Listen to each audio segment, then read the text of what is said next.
좋아요, 구독. 안녕하십니까. 서울경제 포커스원 오민 전문가입니다.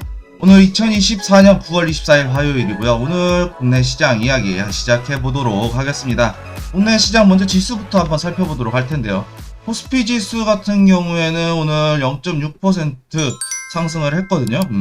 그런데 이제 움직임을 보시게 되면은 이제 2시 34분 이제 장중 기준인데 보시게 되면은 지금 움직임 자체가 하락세를 만들어냈다가 상승으로 이제 오전 이제 시작하자마자 하락을 시작하면서 상당히 재미없는 시장이 만들어졌었는데 오후장 들어서 이제 반등을 했다가 이제 잠시 이제 눌리는 자리 눌리면서 지금 이 2500선 부근 2500 후반이죠.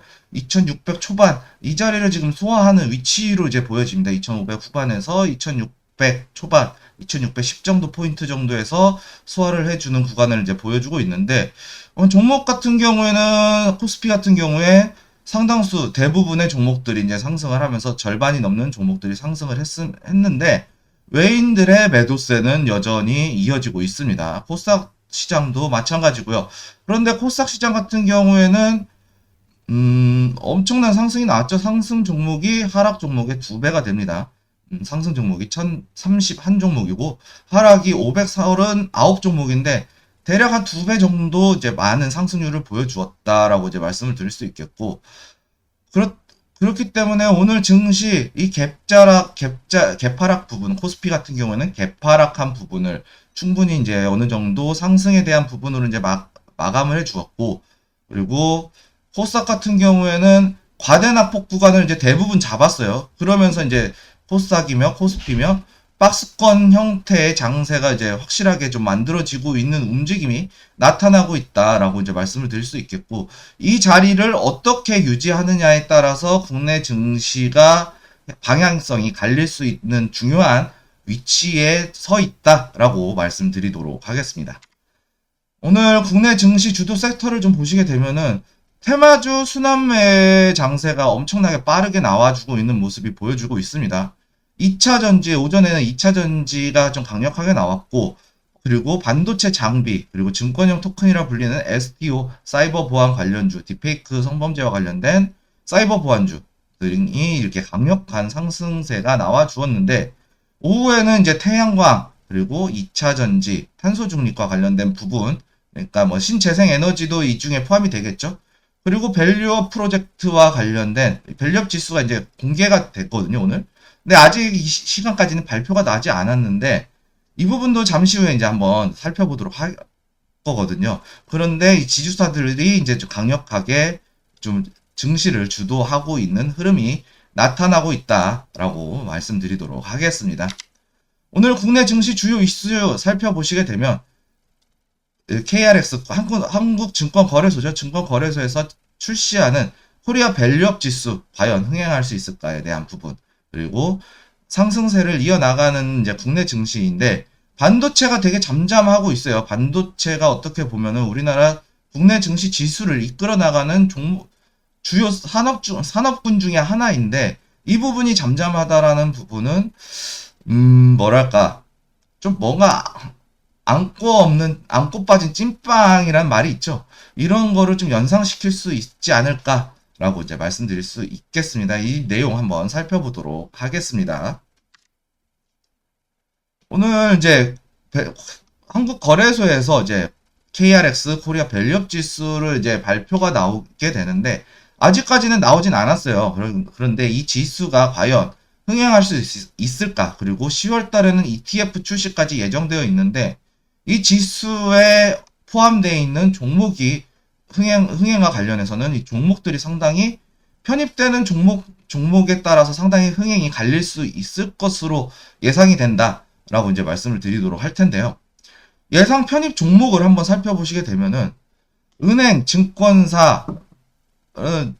증권사에 대한 부분들 그리고 보험사 같은 이 금융업종에 대한 종목들이 상당히 대거 포함할 것으로 예상이 된다라고 이제 증권가에서 내놓은 예상 자료고요.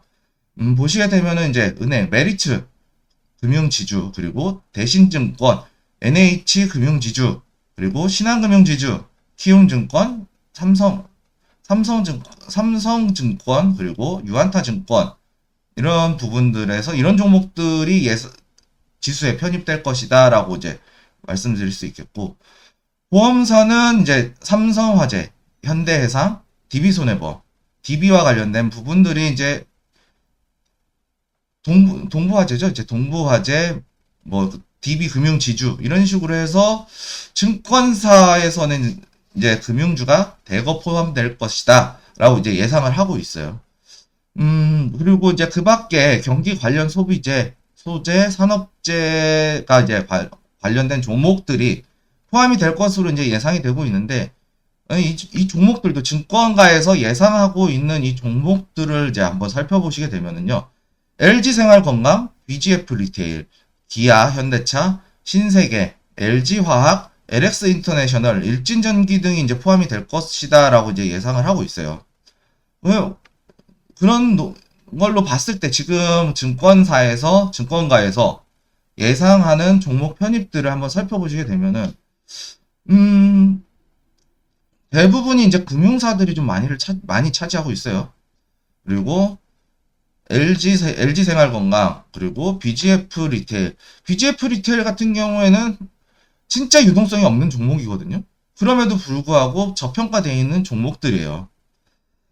이런 종목들이 과연 뭉쳐서 ETF를 출시하게 됐을 때 과연 효과를 낼 수 있을지에 대한 부분을 좀 우리가 좀 의심을 좀 해봐야 될 수도 있다라고 이제 말씀을 드리도록 할 텐데, 사실은 이제 제 개인적인 관점에서 놓고 보게 되면은 금융주하고 경기 관련 소비재, 소재, 산업재들을 이제 저평가된 종목들을 몰아넣은 거거든요. 어떻게 보면 인기 없는 종목들을 몰아넣었다, 금융주에다가. 글쎄요, 이 거래량이 많이 나오게 된다라고 놓고 봤을 때는 상당히 유의미한 지수가 될 수도 있을 것이다라고 보게 되는데, 외신도 이제 저와 마찬가지로 이제 같은 생각을 하고 있나 봐요. 월스트리트 저널에서는 이제 한국 기업의 지배 구조를 보게 되면 성과는 제한적일 것이다 라고 예상을 하고 있어요. 이런 보도자료를 내놓았는데, 단기적인 수익에 대한 부분은 기대는 되지만 성과는 제한적일 것이다 라는 부분이거든요. 우리나라 같은 경우에는 지배 구조가 지분을 대다수 들고 있지 않아요. 대략 한 20%, 30% 미만에서, 그리고 적은 지분으로 지배권을 확보를 하는 이제 구조가 나와 있거든요. 그렇기 때문에 이 밸류업과 관련해서 배당을 내놓는 것보다는 유보금으로 쌓아놓는 부분들이 이 기업과 관련된 기업을 지배하고 있는 지배주주에 있어서 최대 주주들이 수익을 더 볼 수 있는 구조거든요. 그렇기 때문에 조금 글쎄요, 저는 조금 부정적으로 보고 있어요. 뭐 어떠한 세제 혜택이라든가 기업에 대해서 이 밸류업 지수에 속하는 종목들, 그리고 이 ETF에 속하는 종목들, 이 기업에 대해서 어떠한 혜택을 주지 못한다면 상당히 이름만 있고 유명무실할 수 있다라고 저는 이제 생각을 하게 됩니다. 하지만 내일 어떻게 보면은 지수가 발표되고 나서 내일 첫 거래일을 맞이하게 되거든요. 그렇기 때문에 이 부분들이 단기적으로 흥행을 할 수 있을지에 대한 부분, 또 우리나라 증시는 이러한 이슈들에 있어서 상당히 민감하게 반응하는 시장이거든요. 그렇기 때문에 이 부분을 조금 주의 깊게 좀 보셔야 될 것 같다라고 생각을 해서 좀 갖고 와 봤습니다. 다음 이제 살펴보시게 될 부분은 이 반도체, 정말 답답하실 거예요. 반도체 종목 들고 계신 주주분들은 정말 답답하실 것 같아요. 아까 말씀드린 대로 지수 분석 들어갔을 때, 이제 지수 얘기가 나왔을 때 단기 저항선을 돌파가 나왔거든요. 그러면서 최소한 이제 박스권은 나와줄 수 있는 형태의 시장이 나왔는데, 반도체는 그러지 못하고 있어요. 이유는 무엇일까? 그리고 반등은 언제 할까에 대한 부분인데, 좀 한번 살펴보게 되자면요. 반도체가 이제 이은 하락세를 맞이하고 있죠. 그리고 증권가에서는 지금 다운사이클, 산업에 대한 다운사이클, 말 그대로 산업이 어느 정도 이제 둔화가 될 것이다 라고 이제 되는 부분은 이제 선반영이 된 결과이지 않나라고 이제 말씀을 드릴 수 있겠고, 어떻게 보면은 이 반도체라는 종목, HBM과 관련된 부분이죠. 고성능 메모리 반도체인 HBM과 관련된 부분들에 있어서 AI 종목들이 상당히 투자가 활발하게 일어나면서 이 AI 산업이 반도체를 끌고 나가는 형국이었어요. 그런데 지금 최근 들어 AI 관련된 인공지능과 관련된 종목들이 상당히 잠잠하죠. 그렇기 때문에 좀 뭐랄까 반도체 종목들이 다운사이클에 진입했다 혹은 시장에 대해서 관심이 줄어들었다. 이 부분이 선반영돼서 만들어진 결과가 지금 현재 반도체 종목들의 주가가 아닐까 저는 이렇게 예상을 하고 있고요. 그리고 이제 반도체 관련된 부분 또 미국과 관련된 이슈인데 인텔이 이제 퀄컴한테 피인수를 되게 되었다라는 이제 보도 자료가 나오게 됐어요. 인텔 CPU 만드는 회사죠.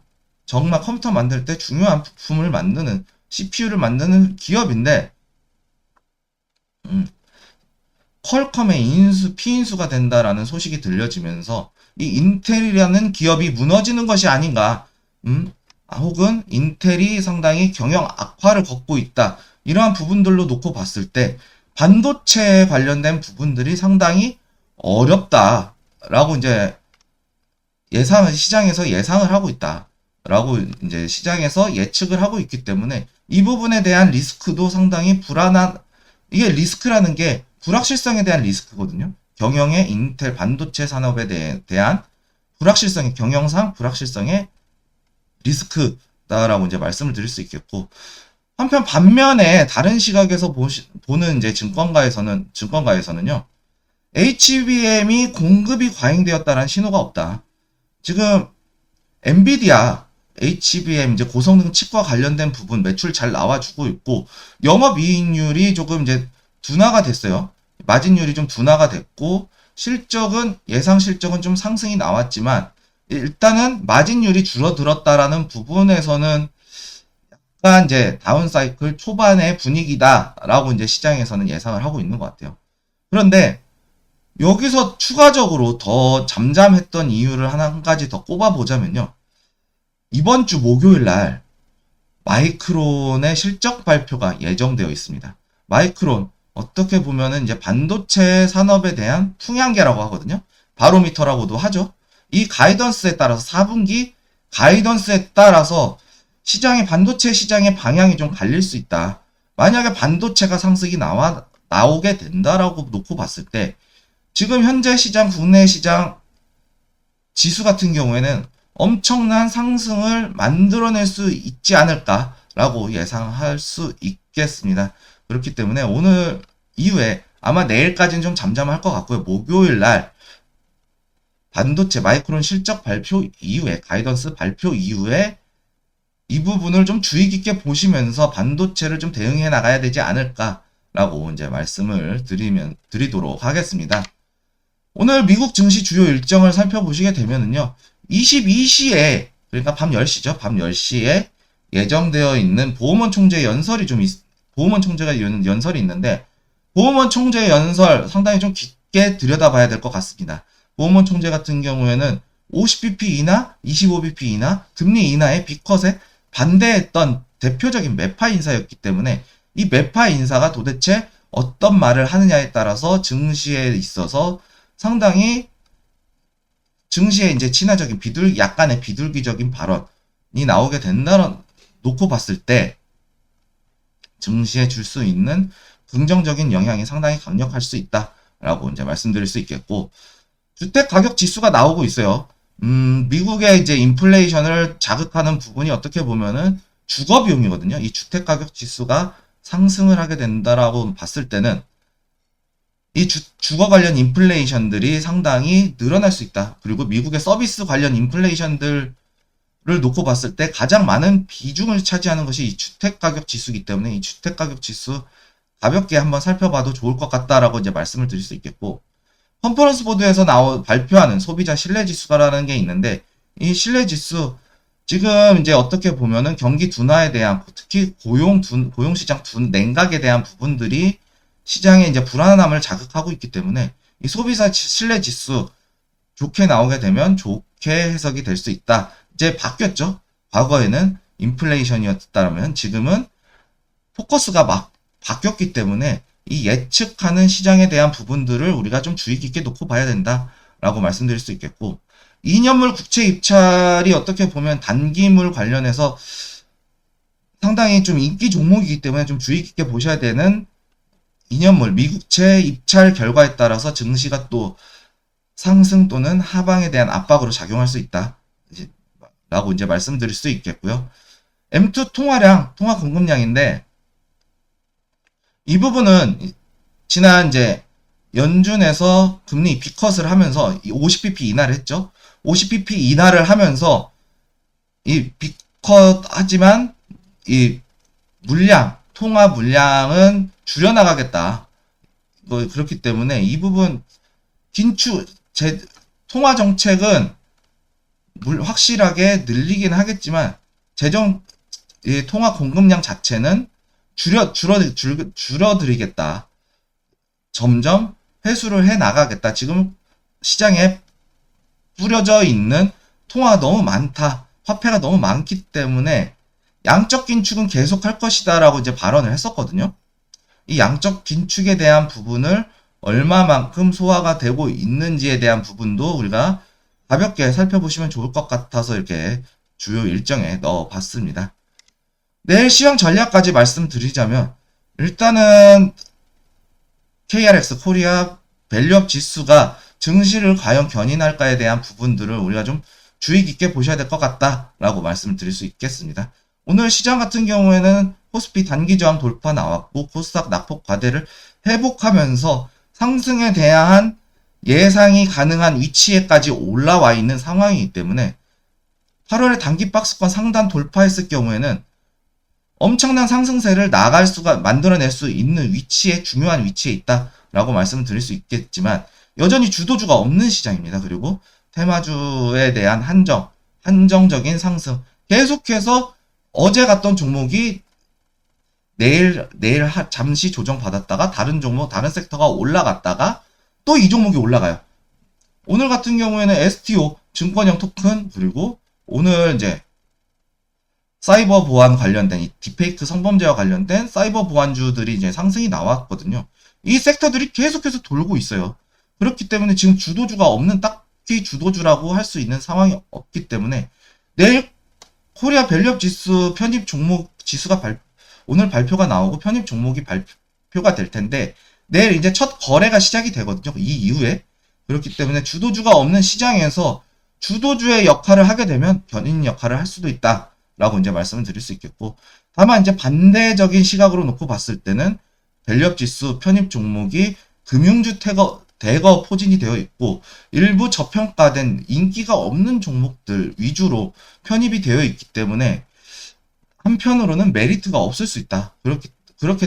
그렇게 놓고 봤을 때는, 만약에 내일 코리아 밸류업 지수에 편입이 되는 종목들이 상승이 나오게 되면 이 종목들이 주도주가 될 수 있다. 하지만 편입 종목들의 메리트 잠잠할 경우에는 메리트가 없기 때문에 이러한 테마주의 순환매 장세는 여전히 반복될 것이다 라고 이제 말씀을 드리도록 하겠습니다. 이상 국내 증시 시황 말씀 이제 마무리 드리면서 저는 이만 물러가 보도록 하겠습니다. 시청해주셔서 감사합니다.